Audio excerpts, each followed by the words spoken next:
This random video log is presented to us by LBC. We like to move it.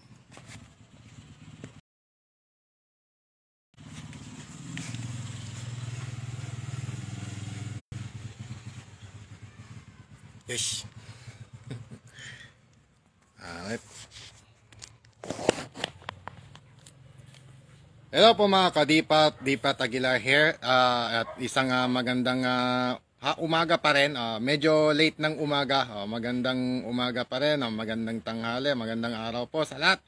At random video log lang po tayo mga kadipat ng ninyo pong lingkod. Yan, si Dipat Aguilar. At syempre, magpapangit lang saglit matapos maghugas ng pinggan sa kusina. Ayan, dami kasing hinugasang plato. Ayan. Alright. So, kadarating lang ng aking mga rest back. Sinasabi nating rest back.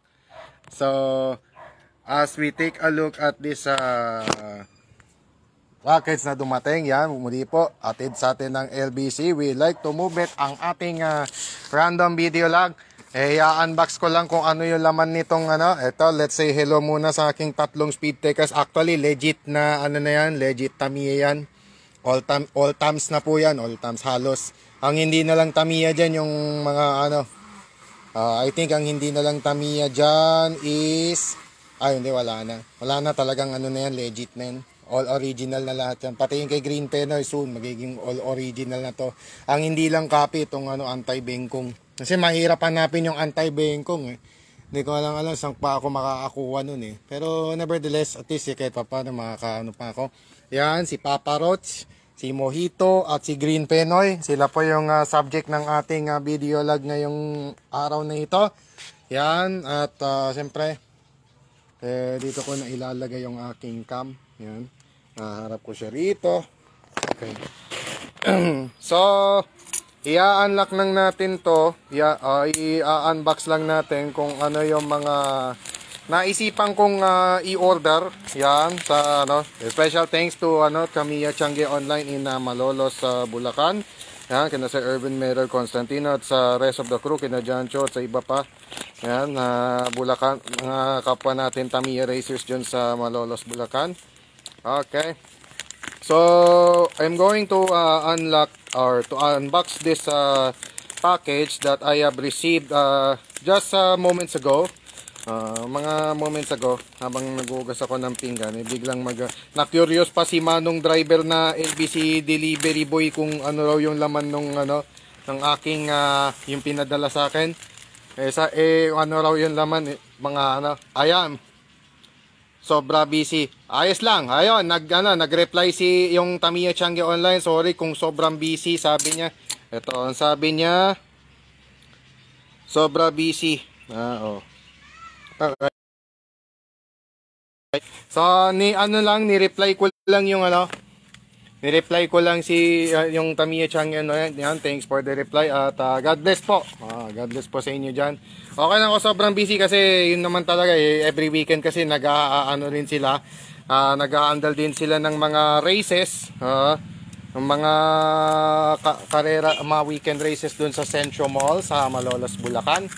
Yan, kaya kaya ganoon sila kami. So, we understand that. I wish nga makapunta rin ako for one time. Pero kailangan ko munang magpabakuna bago ko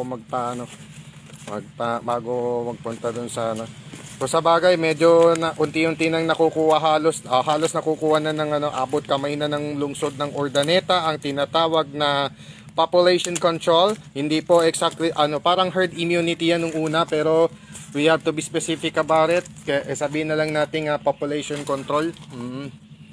Population control dahil halos lahat ng mga netizens, lahat ng mga citizens ng lungsod ng Urdaneta ay fully vaxxed. Yung iba sa kanila fully vaxxed na, yung iba nakatanggap ng first dose and so on. Yan. So before the year end siguro, on the final month sa December siguro, yon, tsaka ako maiisipang magpabakuna after. Tatapusin ko lang yung last two ng Dipats Tamiya League. Biporan. Alright. So, ito pa yung laman ng package. So, actually, hindi naman talaga car kit. Hindi naman ito talaga yung ginawa lang packaging lang para mailagay yung mga in-order ko dun sa Malolos, Bulacan. So, ang talagang actual na laman nito ay ito. In 5, 4, 3, 2, 1. Unbox. So, ito po yung ano. So, ito po yung actual na laman ng ating mga pinamili. Actually, magagaan lang yan. Pinabigat lang para siguradong ano. Para siguradong safe na safe ang mga ano. Yung mga pinamili natin. Actually, mga tune-up parts lang siya. Actually. So, ito siya. Alright. So, ito yung isa sa mga pinamili kong mga kadipat. At yun ay ang itong actually old school item na itong mini round hole ball bearing. Usually nilalagay ito sa mga gears at pwede rin naman sa mga wheel. Nasubukan ko naman na to dati. Pwede rin naman tong ilagay sa mga wheel bearing, pwede rin siyang gear bearing, itong mini round hole ball bearing. Kasi magandang transmission nitong ano, yung round hole bearing. Kumpara sa mga hex hole. Sa hex hole kasi kapag nakakabit yun sa shop kasi usually hexagonal lang shops, line shop, so o wheel shop.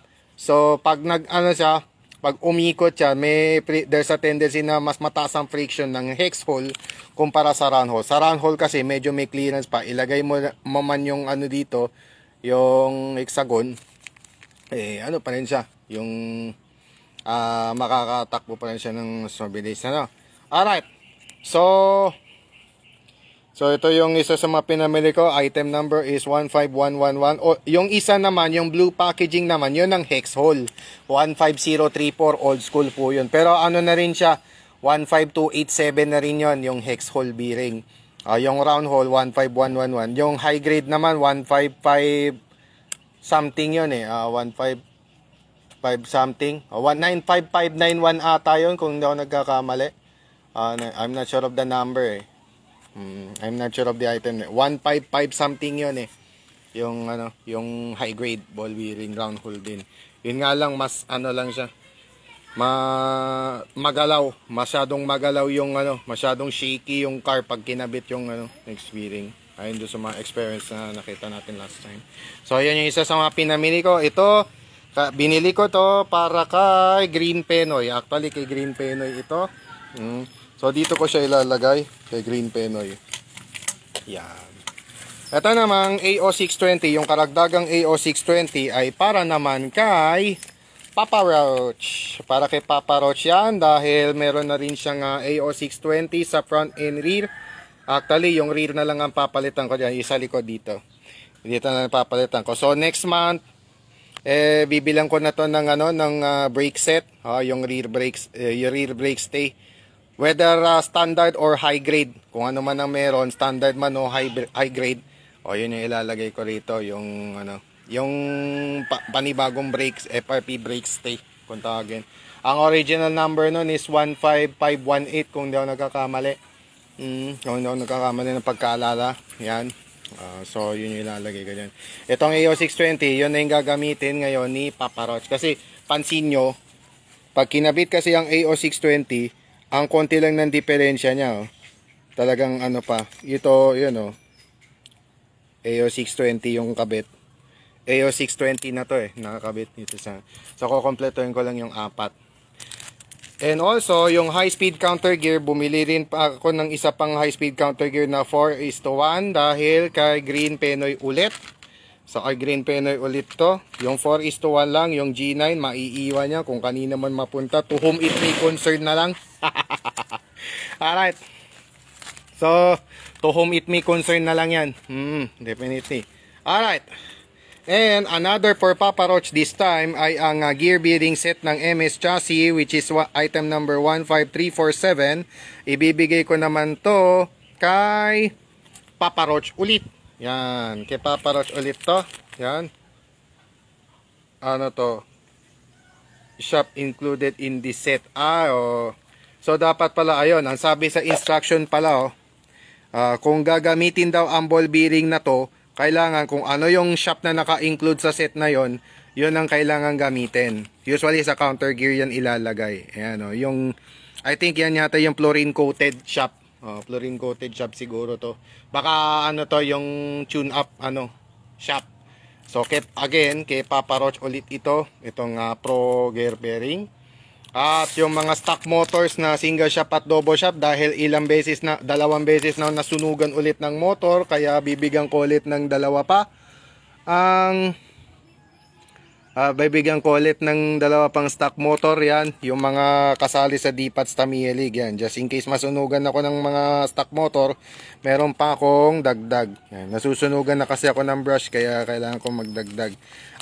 Sa FMA pala, okay, tama, kung meron masunog, pwede sa FMA yung isa. Alright, and finally but not the least, ang isa ko pang naipamili ay ang hollow propeller shop uli na Super FM 15206, kasi nga naglalaspagan na yung mga hollow propeller ko previously from some years ago. So a few years ago. So kailangan ko na rin magpalit ng hollow propeller shop sa aking Green Penoy ulit. So dyan ulit siya. So si Green Penoy halos makukumpleto na. Halos makukumpleto na itong yung car ko. At saka meron na lahat yung green rollers niya, yung lantern, yung halos lahat kumpleto na actually. Pati yung wheel and tail niya, ito nga po yun, yung gulong niya, yan, na-realign ko na rin. At the same time, nalagyan na ng bagong Japan tires. So pareho na sila ni Mojito na merong Japan tires. Ito nga, si Mojito, complete na rin. Kahit papano. So, itatry out ko na yung mga parts na to sa dalawang Super FM cars ko na panlaban sa mga speed tech or open class category. Yan. Alright. So, yan po, yung composition ng aking mga pinamili. Medyo may kamahalan nga lang. Alright. So, yun po yung mga composition ng aking mga pinamili. For the meantime, yun lang po yung kaya ng budget. Yan. Sabi ko nga po, unti-unti, kahit unti-untiin po yung pagbili ng tamim. Kahit buwan-buwan lang ka lang bumili. Kahit siguro mga 1.5 lang a month, pwede na. 1,500 pesos a month worth of parts, walang problema. Kahit iunti-unti yung car, kahit part out. Parang sa bisikleta rin, kahit sa mga mountain bikes, road bikes, kahit unti-unti mo muna, unahin mo muna yung batalya, sa susunod na buwan, yung and all that. Yan. So, kung ano man yung kailangan ng mga auto. So, for the meantime, yun lang muna yung bibilin. And for the meantime, pansamantala, yun lang po muna yung kaya ng budget ko. No? Alright. So, once again, yun lang po. That will do it.